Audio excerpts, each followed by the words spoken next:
Bien, merci tout particulièrement pour votre présence, vu ces circonstances qui rendent effectivement la chose un petit peu moins attrayante pour vous. Pour moi, ça va encore, mais pour vous, je suis particulièrement sensible au fait que vous ayez tenu à venir. Pour une conférence qui s'appelle donc « Génération Internet, une nouvelle sorte d'individualiste, point d'interrogation ». C'est donc une question que je voudrais aborder ici, qui est facile à formuler, qui est plus difficile à développer. Le constat bien admis selon lequel notre société est dominée par l'individualisme vaut-il encore pleinement pour les enfants, les adolescents et les jeunes d'aujourd'hui? C'est la question qui va m'occuper. Pour répondre à cette question, il faut suivre une démarche spécifique. On cherche à se donner la possibilité de cerner une nouvelle donne, une éventuelle nouvelle sorte d'individualiste. Et pour cela, il faut comparer la jeune génération actuelle avec les jeunes générations précédentes. Celle que l'on appelle d'une part la génération X, née de 65 à 79, et la génération dite des milléniaux, née de 80 à 94. Si l'individualisme prend aujourd'hui une nouvelle forme, cette forme doit se donner à lire dans des enquêtes qui portent sur la génération actuelle, née à partir de 1995, et des enquêtes qui permettent de faire des comparaisons avec les résultats d'enquêtes semblables portant sur les jeunes milléniaux ou les jeunes de la génération X. Et c'est précisément ce type de dispositif qui est mobilisé dans un livre qui sera l'objet principal, mais pas unique, de mon exposé, livre paru en 2017 aux États-Unis, sous le titre iGen, le i de iPod, et sorti en français il y a 2 ans aux éditions Mardaga sous le titre Génération Internet. Livre relativement épais, 400 pages, mais qui se lit peut-être plus facilement que l'exposé que je vais vous en donner. Son auteur, au féminin, Jean Twenge, avait déjà consacré un livre à l'individualisme des milléniaux, qui avait fait beaucoup de bruit aux États-Unis et qui était intitulé « Generation Me », moi. Elle a poursuivi ses recherches sur les jeunes. Elle s'est astreinte à utiliser les résultats d'études standardisées menées sur la longue durée. Et elle présente donc l'intérêt de travailler sur des études qui consistent à cerner les mêmes comportements depuis plusieurs dizaines d'années, ce qui permet des comparaisons entre les jeunes d'aujourd'hui et ceux des générations précédentes. Alors, il s'agit pour une bonne part, pas uniquement, d'enquêtes de type statistique qui portent sur de très vastes échantillons. Les 4 études principales ont été menées au total sur 11 millions d'Américains depuis les années 1960. Mais Twenge y ajoute dans son livre de très nombreux extraits d'entretiens individuels qu'elle a menés auprès d'adolescents et d'étudiants, ce qui donne un éclairage vécu aux chiffres collectés. Et, c'est frappant, les résultats statistiques et les témoignages se confirment mutuellement. Par ailleurs, pour prévenir une réserve que vous pourriez avoir, Twenge a vérifié si les grandes tendances qu'elle observe sont valables pour l'ensemble des jeunes, ou si elles ne valent que pour les filles ou pour les garçons, ou encore pour certains groupes ethniques ou certaines classes sociales. Et sur ces différents points, elle est formelle. Les tendances sont les mêmes dans toutes les composantes de la jeune génération et diffèrent le plus souvent des données valant pour les générations précédentes. Cela étant, avant d'aborder les résultats qu'elle a collectés, je dois souligner que son travail porte exclusivement sur les États-Unis. On pourrait donc être tenté de ne pas prendre en considération les résultats obtenus, surtout à la lecture du bandeau publicitaire assez réducteur que Mardaga a choisi de faire figurer au bas de la couverture de l'édition française. Je vous le cite, « Commercialement, il est vendeur. Comment les écrans rendent nos ados immatures et déprimés ?» On pourrait donc, au vu de cet hyper-résumé assez simplificateur, se demander si les chiffres et les récits de vie ne devraient pas valoir exclusivement pour les États-Unis, qui seraient shootés davantage que nous au smartphone et à Internet. C'est une véritable objection, mais qui n'est pas décisive. À la lecture du livre, on fait facilement la différence entre les phénomènes typiquement américains, ou qui sont plus prononcés aux États-Unis, et les phénomènes qui sont également observables en Belgique et dans les pays voisins. Les deux grands types de résultats que je serai amené à développer valent pour l'Europe de l'Ouest comme pour les États-Unis, en tout cas pour les premiers, je n'ai guère de doute. Nous débattrons sûrement des seconds. Autrement dit, je vais présenter une synthèse très ramassée du livre en me focalisant uniquement sur ce qui vaut ici et en ignorant les chapitres qui portent sur des pratiques inconnues chez nous. Tout ceci étant posé, quelle est la spécificité de la jeune génération étudiée par Twenge et pourquoi l'a-t-elle appelée génération Internet? La réponse réside dans un phénomène qui l'a surprise. Alors qu'en général, l'évolution des comportements est lente et graduelle, prenant 1 ou 2 décennies au moins avant de devenir statistiquement visible, toute une série de courbes traduisent une évolution massive et soudaine des comportements et des états émotionnels des adolescents à partir de 2011-2012. Des courbes qui jusque-là évoluaient de manière douce ont connu des hausses ou des chutes marquées en 2011 ou en 2012 qui se sont confirmées depuis. Et à la lumière de ces changements convergents, brusquement apparus et durablement installés, Twenge conclut à une mutation sociologique majeure dont la cause à ses yeux est révélée par la chronologie, je la cite. La période 2011-2012 correspond exactement au moment où la majorité des Américains sont entrés pour la première fois en possession d'un téléphone portable capable d'accéder à Internet, communément appelé smartphone. Le produit de ce brusque changement, c'est la génération iGen, la génération Internet.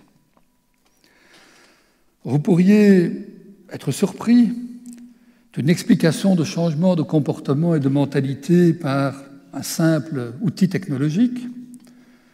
En réalité, les sciences sociales ont montré depuis longtemps comme nos manières de penser et de sentir, nos valeurs et nos idéaux, nos relations avec les autres et l'image que nous nous faisons de nous-mêmes sont façonnés par nos conditions de vie, nos moyens techniques, nos pratiques professionnelles ou le cadre économique dans lequel nous évoluons. Et dans ce contexte intellectuel classique, Twenge souligne que le smartphone n'est pas un outil technique comme les autres. Surtout dans la jeune génération, il modifie radicalement la manière d'occuper son temps. Il ouvre un champ d'expériences nouvelles et en ferme d'autres. Il a des répercussions dans de nombreux domaines, tout simplement parce qu'il permet aux jeunes, pour la première fois dans l'histoire, d'avoir Internet en permanence à disposition dans le creux de la main. Chiffre à l'appui et le livre en regorge, Twenge souligne l'emprise exercée par le smartphone et par ses principales applications, en particulier la connexion très soutenue des jeunes aux réseaux sociaux. Au plan statistique, toutes les activités caractéristiques de l'enfance, de l'adolescence ou de la jeunesse sont en net recul. Les enquêtes montrent une diminution du temps consacré aux devoirs ou à l'étude, à la lecture, à la télévision, aux médias traditionnels, aux rencontres, aux sorties entre amis, aux relations amoureuses en face à face, au sport et autres activités extrascolaires, aux jobs de vacances destinés à gagner de l'argent de poche. Et ce recul, toujours statistiquement, ces reculs s'opèrent au profit d'une seule autre activité, la consultation assidue du smartphone. On le sait, de nombreux jeunes le gardent à portée de main pendant la nuit, ils s'endorment avec lui, regardent des vidéos ou se connectent sur les réseaux sociaux avant de chercher le sommeil, ils le consultent dès leur réveil et ne le quittent pratiquement pas avant d'aller à l'école ou à l'université, ni dans les transports en commun, ni pour certains pendant les cours. D'après l'enquête la plus récente dépouillée par Twenge, les 17-18 ans aux États-Unis passent en moyenne 6 heures par jour sur Internet, c'est-à-dire le plus clair de leur temps libre, loin devant la télévision, et les 13-14 ans l'étalonnent avec un total de 5 heures par jour. Je dois nuancer, tout ceci ne signifie pas, dans l'esprit de l'auteur, que le smartphone constitue la seule cause possible des changements affectant la jeune génération. En réalité, contrairement à ce que le bandeau publicitaire de Mardaga donne à penser, seuls 3 chapitres du livre de Twenge sur 10 au total imputent centralement une responsabilité au smartphone. Les autres n'y font pas ou très peu référence. En outre, ce n'est pas le smartphone comme tel qui est en jeu, mais bien son usage. Il n'en reste pas moins que les conséquences de cet usage méritent d'être pointées avant de s'interroger sur les motifs qui conduisent à ce qui ressemble à une addiction. Je vais donc d'abord dire un mot des conséquences, en résumant ici à très large trait ce qui occupe plusieurs chapitres dans l'ouvrage de Twenge. Ce qui l'a le plus frappé au terme de son étude, c'est le fait que l'utilisation du smartphone a provoqué une rupture lisible dans les statistiques depuis 2011. Les jeunes, et en particulier les adolescents, délaissent les contacts en personne au profit des écrans. Ils s'éloignent ainsi physiquement non seulement de leurs parents, mais aussi de leurs pairs, de ceux du même âge, ce qui est beaucoup plus surprenant. Cet éloignement prend plusieurs formes, je résume vraiment au strict minimum. Il passe d'abord par une baisse du temps consacré aux sorties en soirée, qui est pourtant une pratique fondamentale pour les adolescents et les jeunes classiquement, et ce l'était dans les générations précédentes. Parallèlement, le nombre d'adolescents qui voient leurs amis tous les jours a diminué de moitié en à peine 15 ans, avec une baisse très prononcée dans les dernières années. Et la tendance est la même chez les étudiants, sans que, de part et d'autre, elle s'explique par un allongement du temps consacré à l'étude, car ce dernier diminue également. Et le moment où cette tendance s'est affirmée correspond à celui où le smartphone et les réseaux sociaux se sont imposés en masse. Il faut donc en conclure que les jeunes tendent à délaisser les activités en face à face, les interactions directes, au profit des échanges en ligne. Cette tendance prend une forme supplémentaire. Le téléphone sert de moins en moins à téléphoner. L'échange verbal à distance est en chute libre, au profit d'abord des textos, et les textos à leur tour ont aussi tendance à reculer, au profit des réseaux sociaux et de l'envoi de photos ou d'émoticônes. Les jeunes ressentent toujours le besoin de communiquer, mais apparemment ils se protègent, ils livrent moins leurs sentiments, ils évitent de prendre le risque d'un échange ouvert. Le recul des contacts en personne concerne aussi leur vie amoureuse. D'une part, un temps considérable est consacré à se découvrir par écran interposé, par des échanges de messages ou par le biais des réseaux sociaux. D'autre part, les relations sexuelles sont nettement plus rares que dans la jeune génération précédente, ce qui se traduit notamment par une diminution de moitié du nombre de grossesses chez les adolescentes. Autre symptôme parmi bien d'autres, le nombre de lycéens sexuellement actifs, comme disent poétiquement les sociologues, a presque diminué de moitié depuis les années 90, et l'âge moyen de la première relation sexuelle aux États-Unis tend à augmenter. La tendance à l'éloignement l'emporte sur un des ressorts les plus puissants de l'adolescence, à savoir l'amour. Tout ceci a pour conséquence que les jeunes Américains sont beaucoup plus isolés qu'auparavant. Je cite Twenge, « Il y a une chose que les jeunes font davantage que leurs prédécesseurs, ils passent plus de temps seuls. » Et les témoins qu'elle a rencontrés s'en plaignent, amèrement et en beaucoup plus grand nombre qu'auparavant. Cette solitude vaut en outre également à l'intérieur même de la famille. Les contacts entre frères et sœurs sont à leur tour médiés ou empêchés par le smartphone, ce qui fait dire à une étudiante citée par Twenge que nos vies en ligne sont devenues plus importantes que nos vies réelles. J'ajoute, sans entrer dans les détails, qu'une enquête réalisée en Belgique en 2018 par Dedicated pour les mutualités libres, menée auprès d'1 millier de Belges de 12 à 23 ans, a confirmé les tendances relevées par Twenge, je vous épargne le détail, et il en va de même avec une étude plus récente de l'Université de Gand, qui a montré notamment que l'âge moyen pour recevoir son premier smartphone est aujourd'hui descendu à 9 ans et que les réseaux sociaux sont les applications les plus utilisées par les enfants déjà, pas seulement par les adolescents. Donc, et ça n'est pas anodin, il y a recul des échanges en personne et remplacement, très largement, de cette relation en personne par une connexion sur les réseaux sociaux, sur Internet, ce qui ne va pas sans conséquences. Je synthétise rapidement ces conséquences avant de les détailler rapidement, toujours en 8 points.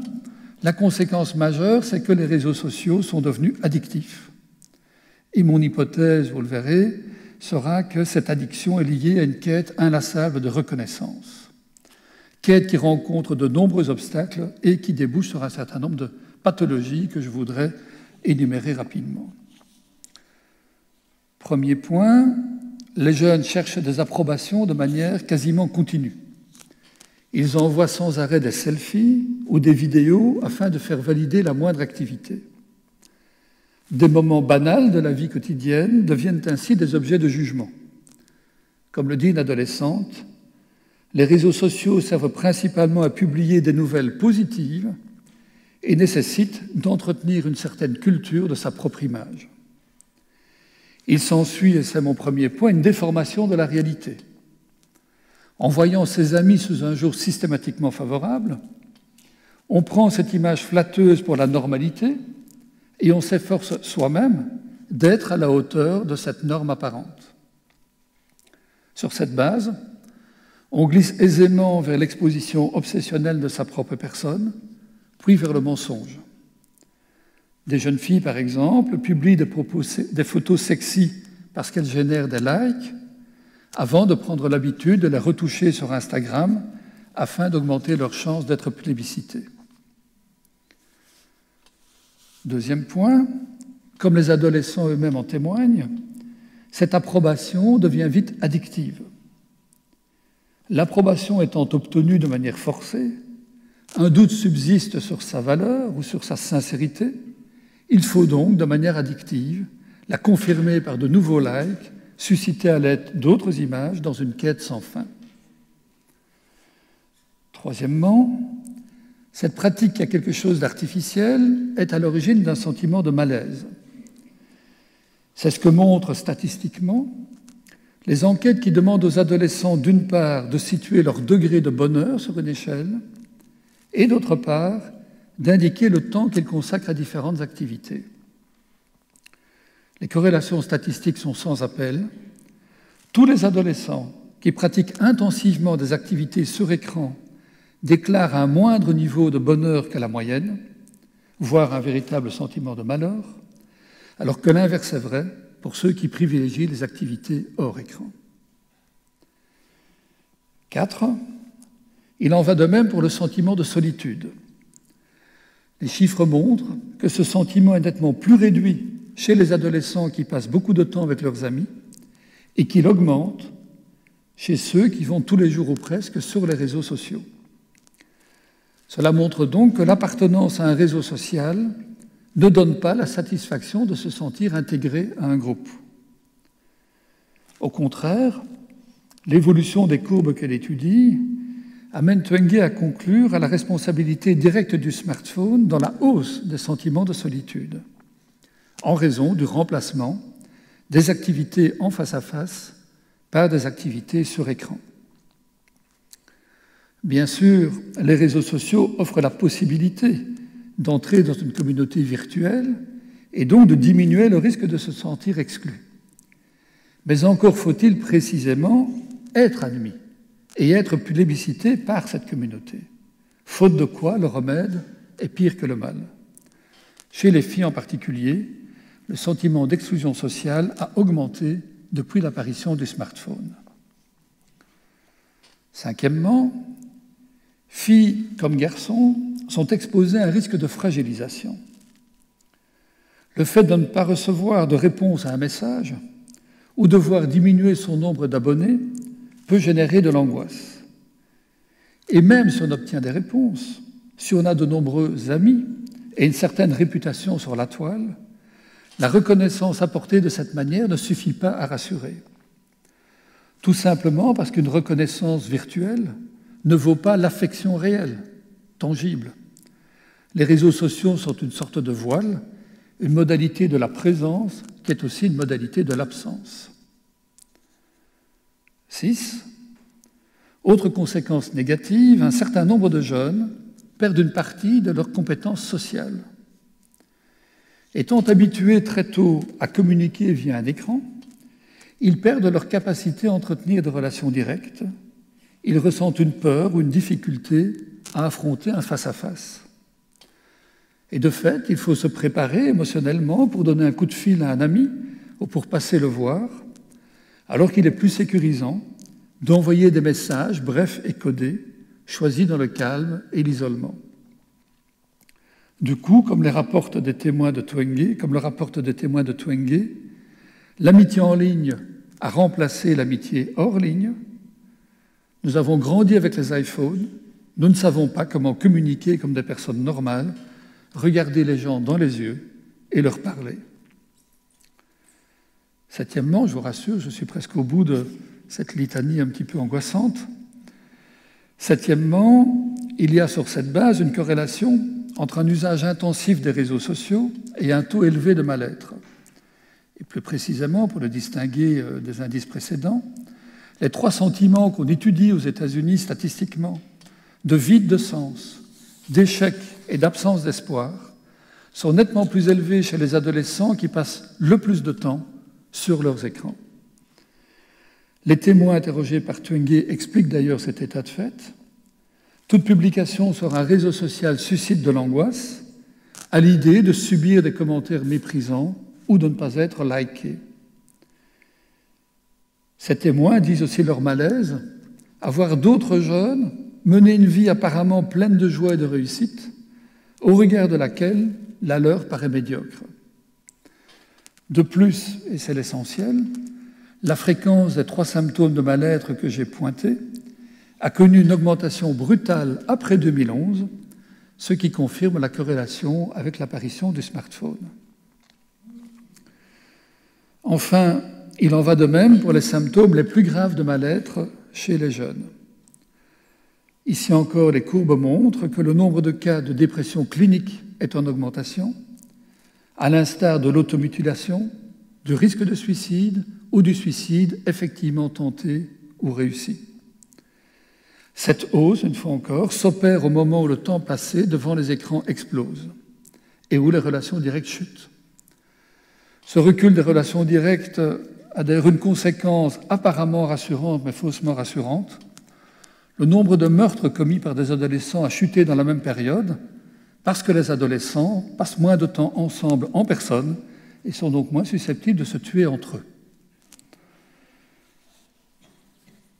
Alors, je vais évidemment redescendre de quelques crans. Tout ceci ne veut pas dire, et ce n'est pas le propos de Twenge, que l'ensemble de la jeunesse américaine est en proie à une détresse généralisée.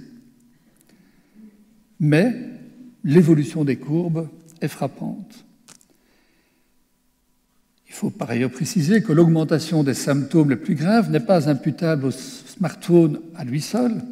Ce sont surtout les pratiques de cyberharcèlement qui conduisent à ces extrémités, et les jeunes adolescentes en sont les principales victimes. Il reste que les corrélations entre un usage intensif des écrans et différents troubles du comportement sont trop systématiques pour pouvoir être ignorées. Je pourrais bien imaginer que ce bref résumé vous laisse plus ou moins sceptique, et on pourrait évidemment en débattre, mais à lire le livre de Twenge, il n'y a guère de doute, il semble bien que le smartphone aggrave différents symptômes de mal-être, d'isolement et de perte de confiance en soi, ce qui est une des 2 thèses majeures de l'ouvrage.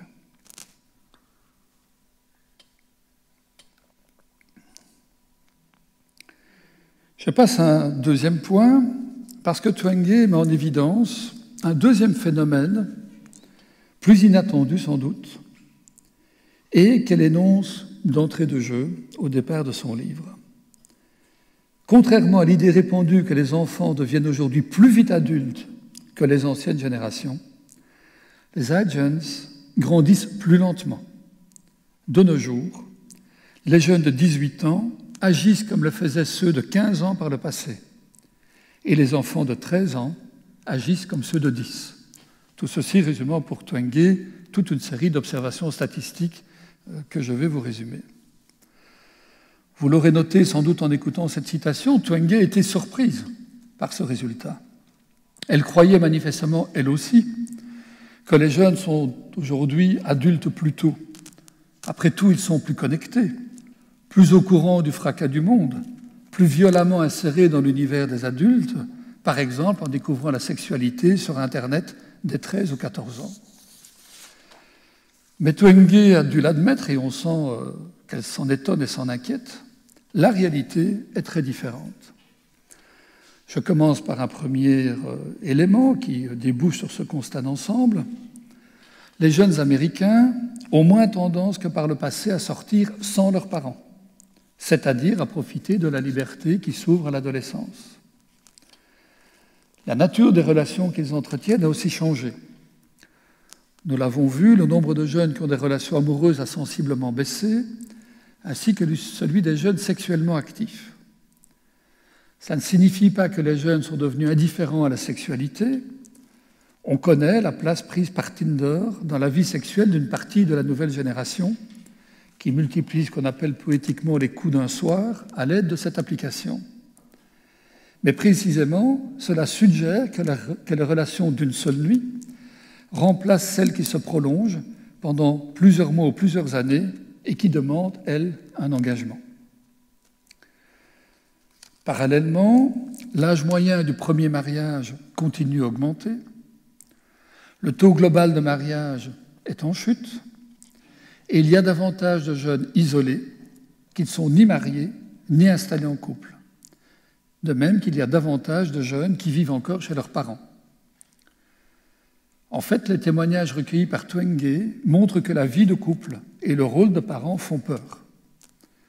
L'engagement à long terme que cela suppose impressionne les Huygens, qui semblent vouloir profiter le plus longtemps possible des relations sexuelles sporadiques qu'ils peuvent entretenir en restant dans le cadre familial.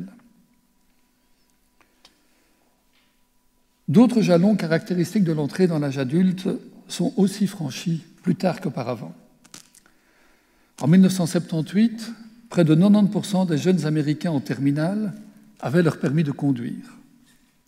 En 2015, il n'était plus que 72%, comme si l'attrait de la liberté n'était plus ce qu'il a été. Alors que les jeunes trépignaient pour avoir le permis, c'est désormais assez souvent le contraire, ce sont les parents qui doivent insister pour que leur adolescent tente de l'obtenir. D'autres indices encore vont dans le même sens, notamment le fait que les jeunes qui travaillent pendant leur congé ou en dehors des cours est en chute libre. Alors que dans les générations précédentes aux États-Unis, ce travail était synonyme d'indépendance. Comme l'écrit Twenge, le travail est encore une autre activité d'adulte que les adolescents remettent à plus tard. Et ce report ne concerne pas seulement le travail occasionnel destiné à obtenir de l'argent de poche, on observe aussi une nette diminution du taux d'emploi des jeunes. Un nombre croissant d'entre eux n'a tout simplement aucune activité contrainte et consacre son temps à des jeux vidéo ou à aller sur Internet. Alors, comme les jeunes sont moins nombreux à gagner de l'argent par eux-mêmes, on s'attendrait à ce qu'ils revendiquent davantage de recevoir de l'argent de poche mensuel. Or, ici encore, l'évolution surprend. Les jeunes d'aujourd'hui sont moins nombreux que leurs prédécesseurs à procéder ainsi. Ils préfèrent demander à leurs parents de l'argent au cas par cas. Autrement dit, une autre activité propre à l'âge adulte, le fait de gérer un budget, tend à être délaissée par la jeune génération, comme si la volonté de grandir ou de devenir indépendant avait régressé. Il en va de même pour une pratique plus risquée, à savoir la consommation d'alcool. Elle est en régression chez les jeunes Américains selon tous les critères étudiés. Par contre, et c'est cohérent, la consommation de cannabis, elle, persiste. Parce que le cannabis n'a pas la même image auprès des jeunes. Il est considéré comme peu risqué, alors que l'alcool est jugé dangereux. D'après les témoignages recueillis par Twenge, fumer de l'herbe apparaît aux étudiants comme une pratique banale, inoffensive, qui n'apparaît pas comme un symbole de l'entrée dans la vie adulte ou comme un geste d'indépendance, mais bien comme un moment de détente. De cette série d'observations que j'ai réduite à quelques minutes alors qu'elle tient sur un chapitre entier dans le livre de Twenge, de cette série d'observations, elle conclut que les jalons typiques de l'adolescence, les premiers pas vers l'âge adulte que l'on franchissait auparavant avec une soif d'indépendance, sont délaissés ou sont retardés par les adolescents, alors même que la nature de ces indices qui vont en ce sens est extrêmement variable. En retardant les activités qui l'amènent à l'âge adulte, la génération Internet perpétue l'état d'enfance et modifie le sens de l'adolescence. Je cite Twenge, « L'adolescence est maintenant une prolongation de l'enfance et non plus le début de la vie adulte. »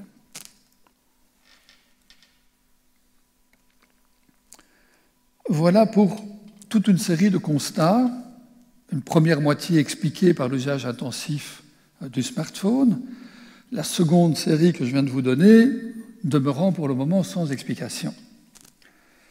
Or, une explication est indispensable pour prendre ces observations pleinement au sérieux. Elles sont déjà troublantes par le fait de faire converger toute une série d'indices dans une même direction, mais on pourrait à la limite y voir une coïncidence. Pour se convaincre qu'il y a bien là un mouvement sociologique fondamental à l'œuvre, il faudrait pouvoir lui donner une explication d'ensemble qui amène à considérer que sa cohérence est bien significative. Dès lors, comment expliquer cette évolution vers ce que Twenge appelle un retard de maturité dans la jeune génération? Il lui arrive très ponctuellement d'incriminer le smartphone, mais cette explication tourne court à propos de ce retard de maturation, comme si elle-même n'y croyait pas. Elle esquisse aussi par moments une deuxième étiologie plus élaborée qui consiste à souligner le besoin de sécurité qui travaille la nouvelle génération. Et effectivement, ce sont des conduites à risque et des responsabilités que les jeunes tardent à adopter, comme s'ils veillaient à ne pas commettre de faux pas. Mais je ne pense pas que l'idée de besoin de sécurité constitue une explication satisfaisante, tout simplement parce que imputer le retard de maturation à un besoin de sécurité n'est qu'une explication verbale. Cela revient à dire que les adolescents ne prennent pas le risque d'adopter des comportements d'adultes parce qu'ils ne veulent pas prendre le risque d'adopter des comportements d'adultes. En parlant d'un besoin de sécurité, on a baptisé le mystère, mais on ne l'a pas véritablement expliqué. On se trouve donc devant un constat troublant que Twenge, très honnêtement, ne parvient pas à élucider et qui pourrait donner la tentation de changer complètement de cap et de conclure à une brusque inversion de tendance. Peut-être, après un demi-siècle de poussée de l'individualisme, pendant lequel l'autonomie des enfants et des jeunes a cessé de croître, peut-être sommes-nous entrés, subitement, avec la génération Internet, dans une ère post-individualiste, dont le premier signe serait ce retard de croissance observé par Twenge. Et à l'appui de cette hypothèse, un reflux de l'individualisme qui lui arrive d'esquisser sans la développer, Twenge relève que la génération Internet fait preuve de moins de narcissisme, de moins d'arrogance et de moins d'ambition que les milléniaux. Donc il faut prendre cette hypothèse en considération, mais à la lecture du livre de Twenge, elle ne tient pas, pour deux raisons majeures, et des raisons établies par les chiffres. La première raison est que le retard de maturation des jeunes ne date pas de la décennie 2010. Ce n'est pas une spécificité de la génération Internet. Et elle ne présente pas la même forme que les conséquences de l'irruption du smartphone qui, comme je l'ai dit, provoquait des changements de courbe à la hausse ou à la baisse très marqués et très subis aux alentours de 2011-2012. Les courbes statistiques qui attestent le retard de maturation connaissent une évolution lente qui a commencé bien avant 2011 et qui se poursuit régulièrement depuis, comme si l'on avait affaire ici à une tendance fondamentale dont les effets ne cessent de s'accentuer. En outre, deuxième raison de ne pas admettre l'hypothèse d'un recul subi de l'individualisme, des chapitres entiers de l'ouvrage de Twenge montrent que l'individualisme est plus accentué encore dans la génération Internet que parmi les précédentes. Je ne peux pas m'attarder sur ce point, mais tous les indices classiques de l'individualisme sont présents en masse dans la jeune génération sous leurs deux grandes formes consacrées. D'une part, Twenge observe au sein de la génération Internet un déclin encore plus prononcé qu'auparavant du respect des normes sociales et religieuses, du respect des institutions, des églises, des partis politiques, de la légitimité accordée au gouvernement, un recul encore des engagements à long terme, du crédit accordé à l'école et aux autorités scientifiques, ou du mimétisme à l'égard des parents en matière de conviction. D'autre part, Twenge observe la montée en puissance des valeurs caractéristiques de l'individualisme, en tout cas depuis la Seconde Guerre mondiale, l'égalité proclamée de tous, l'acceptation de la différence, la revendication de la liberté de choix et de l'expression individuelle, la volonté d'agir par soi-même plutôt que d'être dirigé, l'attention portée à la vie personnelle et à ses émotions. Dès lors, si l'on prend ce double état de fait au sérieux, le retard de maturation se dessinait déjà dans la jeune génération précédente et s'inscrit dans le cadre d'un renforcement de l'individualisme, il faut inverser l'hypothèse que je viens d'examiner. Et il faut se demander si ce retard de maturation ne serait pas un effet de l'individualisme contemporain lui-même. Twenge évoque cette possibilité par moments, mais elle ne s'y attarde pas. Et c'est sans doute dû au fait qu'elle postule, comme de très nombreux sociologues et psychologues, que l'individualisme est synonyme d'autonomie, d'indépendance, et que le retard pris par les jeunes à entrer dans l'âge adulte va à l'encontre de l'autonomie ou de l'indépendance. Mais il faut se méfier des définitions trop simples de l'individualisme. Alors, ce point de mon exposé, je dois un petit peu le compliquer et ouvrir une parenthèse pour présenter une théorie de l'individualisme qui me paraît plus puissante que les théories habituelles et qui éclaire à elle seule l'ensemble des phénomènes observés par Twenge.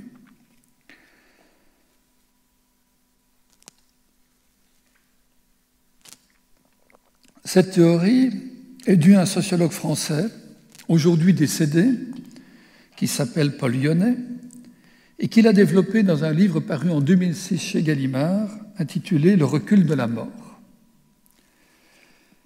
La théorie de Yonnet repose sur une donnée fondamentale et difficilement contestable. L'humanité tente en permanence de faire reculer la mort et, dès qu'elle en a la possibilité, de diminuer le nombre des naissances, de réguler la reproduction. Or, dans les pays occidentaux, ce double constat est gagné après la Seconde Guerre mondiale. Deux mots à propos de la mort. Par comparaison avec le Moyen-Âge, l'espérance de vie a doublé. On meurt aujourd'hui âgé, mais on meurt aussi de manière presque invisible. Les familles sont devenues nucléaires, excluant les grands-parents. Les dernières périodes de la vie sont vécues loin de la famille, dans des institutions spécialisées. En outre, la mort recule également à l'autre bout de la chaîne des âges. La mortalité infantile et la mort en couche sont devenues rarissimes. La mort a cessé de hanter la vie. Elle n'est plus une menace permanente, mais un accident de fin de parcours, d'où, par parenthèse, la sidération qui nous a frappés lorsque l'épidémie de coronavirus s'est développée au début de cette année. Autre mutation majeure, le contrôle des naissances est aujourd'hui absolu pour l'écrasante majorité des familles en Occident. Les moyens de contraception se sont répandus massivement à partir des années 60 et, par conséquence, un nouveau modèle familial s'est développé, caractérisé par un mariage tardif et par un nombre réduit d'enfants.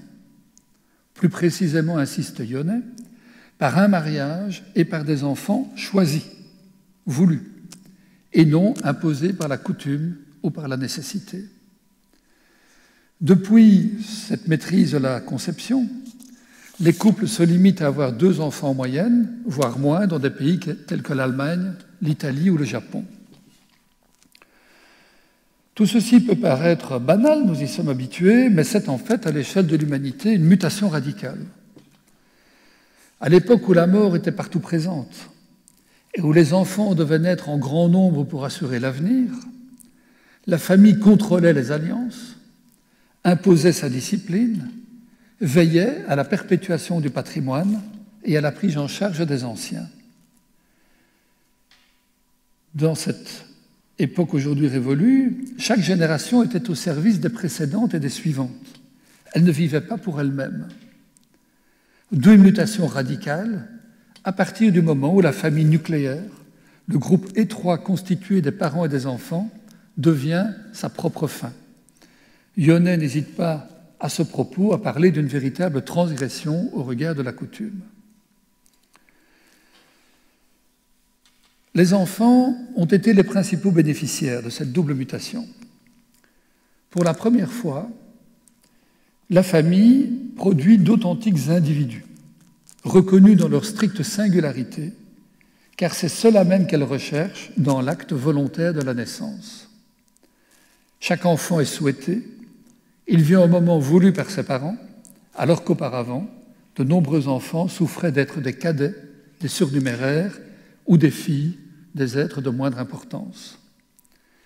La naissance n'est plus au service de la perpétuation d'une lignée, ce n'est plus un moyen, c'est une fin. L'enfant devient le fruit du désir d'enfant. Il est choisi, voulu, attendu. Il constitue la finalité même de la constitution d'une cellule familiale qui se réduit précisément au binôme parent-enfant. Et c'est là pour Yonnet la source profonde de l'individualisme contemporain. L'enfant né du désir d'enfant est par principe irremplaçable et accepté pour ce qu'il est. Il ne doit pas conquérir sa personnalité contre ses parents, il la conquiert grâce à ses parents, en s'appuyant sur eux, sur leur amour et leur bienveillance. Contrairement à la représentation commune, qui fait de l'individualisme un acte de protestation contre la famille ou la société, l'individualisation s'opère grâce à la famille. L'enfant s'individualise, sa singularité lui apparaît comme une réalité substantielle, parce qu'il est un objet privilégié d'attention et d'amour. Il est encouragé à exprimer ses désirs et ses attentes, parce qu'il est né d'un désir et d'une attente. Entre autres conséquences, cette situation nouvelle a conduit à un changement spectaculaire en matière d'éducation. Avant la Seconde Guerre mondiale, je résume évidemment à très large trait, une foule de pratiques et de préceptes dessinait une hiérarchie abrupte des générations. Aux parents et aux enseignants, le monopole de l'autorité, aux enfants, l'obéissance. Par contraste, on peut résumer la révolution imposée à ce modèle éducatif par la célèbre formule qu'on prête à Françoise Dolto, le bébé, et a fortiori l'enfant, est une personne. L'éducation, aujourd'hui, veille d'abord à l'autonomie de l'enfant. Elle n'a plus pour but, comme dans le célèbre poème de Kipling, de le faire devenir un homme, un être de devoir, capable de se forcer à être à la hauteur des circonstances. Elle a pour but de permettre à l'enfant de devenir lui-même, de s'accomplir, d'être en accord avec ses désirs profonds, ce qu'on appelle sa personnalité. De verticale, autoritaire et rigide, l'éducation se fait horizontale, bienveillante et souple. Les parents ne résistent plus guère à l'auto-affirmation de leur enfant parce qu'ils ont voulu cet être nouveau et imprévisible. Pour nombre de parents, les règles et les interdits, les obligations et les frustrations ne peuvent être imposés que si les enfants sont en mesure de les accepter ou que si les parents, à tout le moins, se sentent capables de les justifier. J'ai résumé Yonnet de manière outrageusement simplificatrice et brève, mais je crois pouvoir en tirer de manière intelligible pour vous cette conséquence-ci. Le grand intérêt de sa théorie est de montrer que l'individualisme contemporain présente des traits qui, de prime abord, paraîtraient plutôt anti-individualistes. Yonnet montre en particulier que la volonté d'appartenance à un groupe, fonctionnant sur le principe de la reconnaissance mutuelle, est une conséquence directe du mode de construction de l'individu contemporain, et que donc la volonté d'entrer dans des tribus ou des groupes de pairs n'est absolument pas étrangère à l'individualisme. L'individu né du désir d'enfant n'est pas motivé par le désir d'être seul, mais par la crainte d'être seul, c'est-à-dire de n'être plus désiré par personne. Son exigence d'autonomie, qui est réelle, n'enlève rien à son désir de rester l'objet du désir des autres, de perpétuer dans les relations qu'il entretient avec ses pairs, donc avec les jeunes, pour les autres jeunes, cette reconnaissance pleine de générosité qu'il a connue dans le cocon familial. D'où cette tension majeure pointée par Yonnet. Un tel individu est à la fois résolument autonome, soucieux de ne pas être bridé ou contraint par les autres, et profondément hétéronome, dépendant des autres, dépendant de leur approbation. Et c'est bien, vous aurez fait le rapprochement, ce qui se joue dans les observations de Twenge sur l'usage intensif des réseaux sociaux et sur les conséquences pathologiques que cet usage entraîne. Ce qui est en jeu dans ce que j'ai développé tout à l'heure, c'est une gigantesque addiction à la reconnaissance, une quête inlassable d'approbation, caractéristique de ces jeunes qui ont grandi dans une famille aimante et qui cherchent à conserver ce sentiment de bienveillance dans l'ensemble de leurs rapports sociaux. Comme je le disais, l'individualisme contemporain présente des traits apparemment anti-individualistes. Il ne se confond pas avec le narcissisme, il encourage la recherche de la reconnaissance par autrui, il incite à s'inscrire dans des bandes de copains ou de potes pour y retrouver le mixte d'autonomie et de solidarité propre à la famille nucléaire, et donc il incite à se précipiter sur les réseaux sociaux pour y trouver une nouvelle forme, à la fois plus riche et plus protectrice, d'approbation, de contact, de moments de bienveillance et d'encouragement. Ceci pour indiquer en quoi la théorie de Yonnet permet de comprendre la première des deux grandes découvertes de Twenge. Mais je poursuis en soulignant qu'il n'y aurait donc rien d'étonnant à ce que l'individualisme possède encore d'autres traits inattendus, en particulier dans la génération Internet. En effet, cette génération, les jeunes d'aujourd'hui, est la troisième génération d'individualistes contemporains. Une génération qui prolonge une nouvelle donne sociologique née de cette maîtrise de la conception et de ce recul de la mort. Une génération donc qui prolonge une nouvelle donne sociologique apparue dans l'après-guerre. De sorte que cette génération peut parfaitement bien présenter des traits inédits parce qu'en elle se poursuit la mise en place de nouveaux types de relations, en particulier de relations familiales. Il n'y a pas forcément une rupture, mais comme je l'annonçais, un approfondissement du mouvement amorcé à partir de la Seconde Guerre mondiale. Là encore, c'est une hypothèse que Twenge ne développe pas, il ignore d'ailleurs totalement les travaux de Yonnet, comme tous les Américains et la plupart des Français, mais elle s'approche de cette hypothèse, et c'est pour ça que je me suis permis ce rapprochement. Elle s'approche de cette hypothèse en faisant différentes observations, induites de nouveau par les chiffres et par des témoignages, que je vais rassembler rapidement en 3 points. Toujours pour éclairer d'un jour supplémentaire ce retard de maturation des jeunes. Premier point, les parents d'aujourd'hui jouent manifestement un rôle important dans le retardement de l'entrée dans l'âge adulte, car ils protègent de manière obsessionnelle leurs enfants. Les parents prolongent eux-mêmes l'état d'enfance, en n'incitant pas leurs rejetons à prendre des risques. Ce qui, à la lumière de la théorie de Yonnet, se comprend fort bien de la part de parents qui ont voulu les rares enfants qu'ils élèvent et qui voient en eux des êtres irremplaçables. Ces parents ont renoncé à brusquer leurs enfants, à les contraindre, à les faire grandir à tout prix.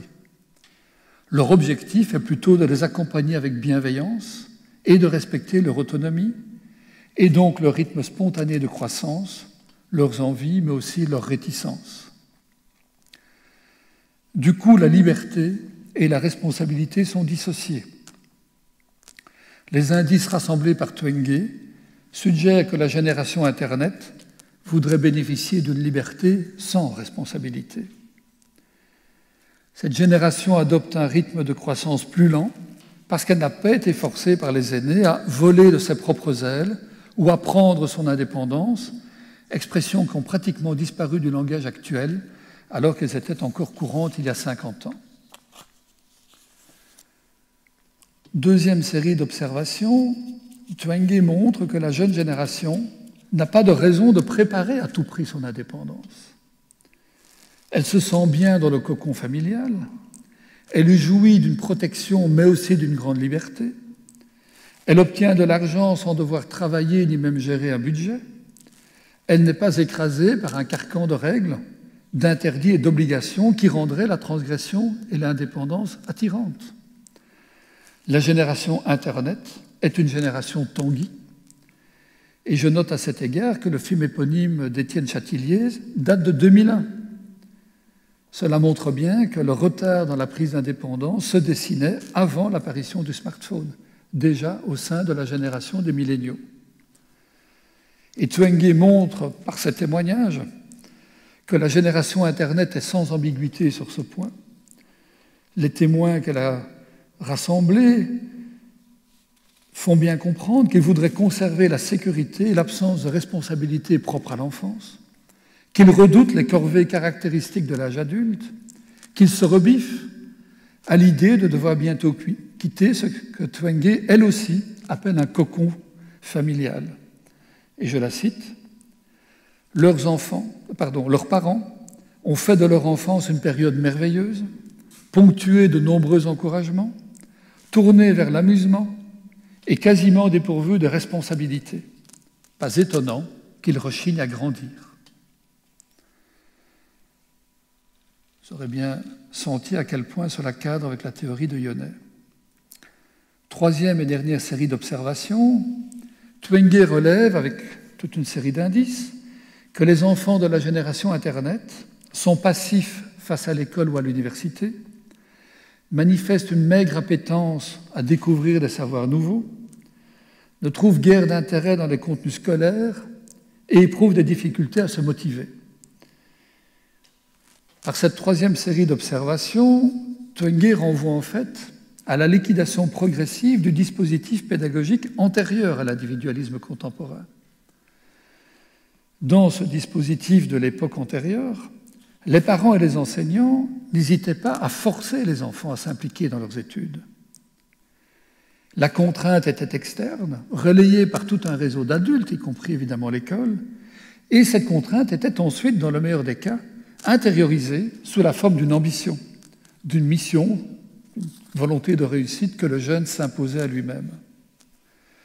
Dès lors, il ne faut pas s'étonner qu'à la troisième génération d'individualistes contemporains, ce modèle éducatif soit à bout de souffle, ait été remplacé, on l'a vu, par une autre manière d'éduquer, et que les jeunes se retrouvent en difficulté face à leurs études.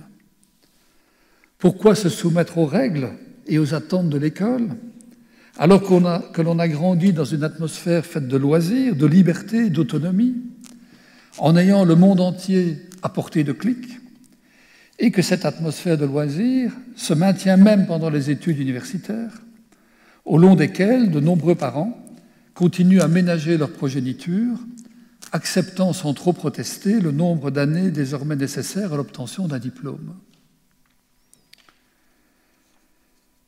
Tous ces constats, opérés par Twenge autour du retard de maturation, rappellent ainsi un verdict de Yonnet, déjà énoncé donc en 2006. Les enfants indépendants très tôt font des adolescents et des adultes dépendants plus tard. Autrement dit, Yonnet avait pressenti ce que Twenge constate avec surprise, même si Yonnet l'exprime de manière légèrement maladroite. Je crois qu'il aurait été plus exact de dire que les enfants autonomes très tôt font des jeunes dépendants plus tard, et de distinguer soigneusement l'autonomie de l'indépendance. Nous l'avons vu, la génération Internet est plus individualiste encore que les précédentes, et elle jouit toujours d'une éminente autonomie, entendue comme liberté de choix. Mais l'autonomie, précisément, n'est pas l'indépendance.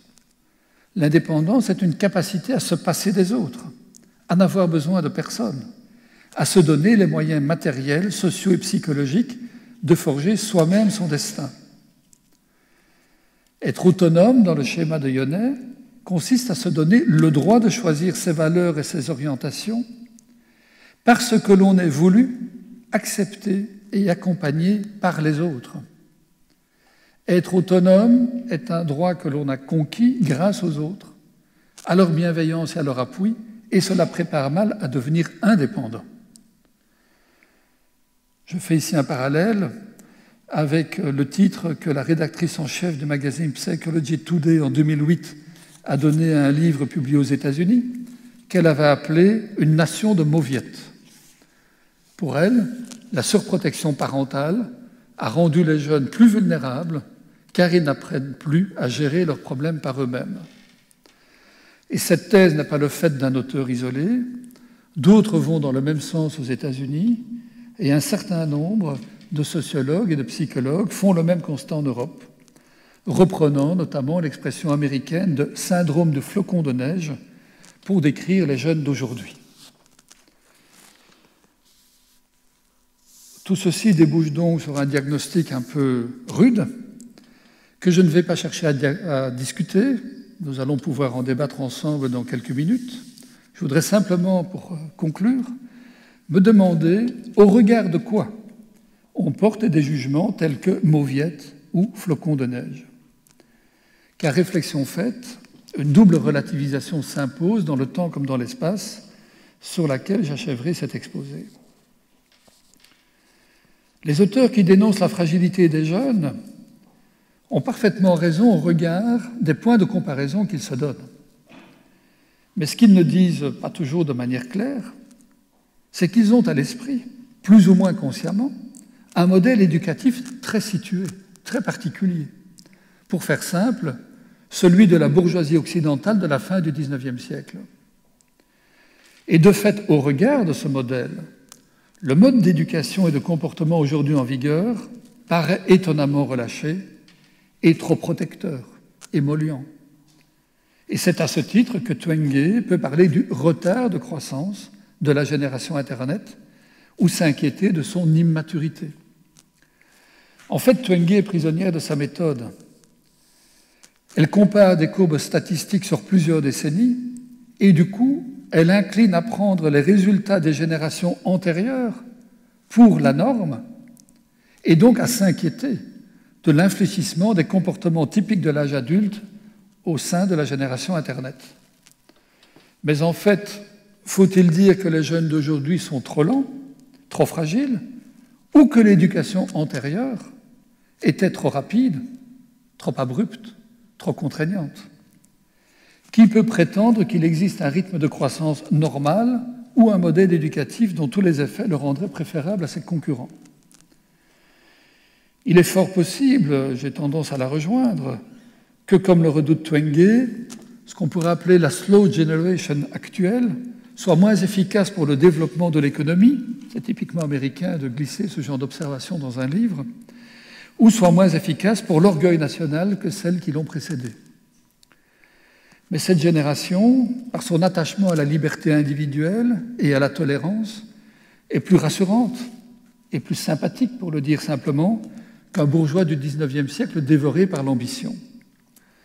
Je m'abstiendrai donc de juger, et ce d'autant plus que Yonnet a bien montré que les familles peuvent provoquer de véritables révolutions anthropologiques et qu'elles ont inventé, et pourraient donc inventer encore, sans le savoir, de nouveaux modes de comportement. Il serait donc imprudent de juger dès à présent la génération Internet avant même qu'elle ait pu prendre son destin en main.